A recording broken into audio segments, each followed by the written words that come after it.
আসসালামু আলাইকুম রহমতুল্লাহ।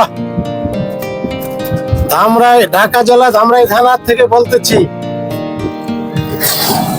ভাইরা আমার, বোনেরা, যার যার, আপনারা ভালো আছেন তো?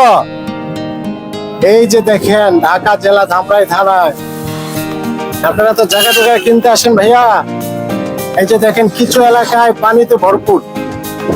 এখন আসলে আপনারা সঠিকভাবে দেখে উঁচু জায়গাগুলা কিনতে পারবেন। আপনারা আসেন, ঘুরে যান, সুন্দর সিনারি দেখতে পারবেন। কারণ ঢাকাতে তো আপনারা এগুলা দেখেন না। দেখেন কি সুন্দর সিনারি, মানে কক্সবাজার তো ঘুরতে যান, আমাদের এখানে আসেন, ঘুরে যান, কি সুন্দর দেখেন। গাড়ি নিয়ে চলে আসবেন, আলবদি পার্কে ঘুরে যাবেন। তারপরে আরো রিসোর্ট আছে, আপনারা আসবেন, দেখে যাবেন। আর যারা জায়গা নেওয়ার ইচ্ছুক তারা ঘুরেও যাবেন, জায়গাগুলো দেখে যাবেন। তাহলে ভালো থাকেন ভাইয়ারা, বেশি বেশি শেয়ার করবেন, ঘুরে যাবেন। আপনাদের প্রতি আন্তরিক শুভেচ্ছা রইল। আসসালামু আলাইকুম রহমতুল্লাহ।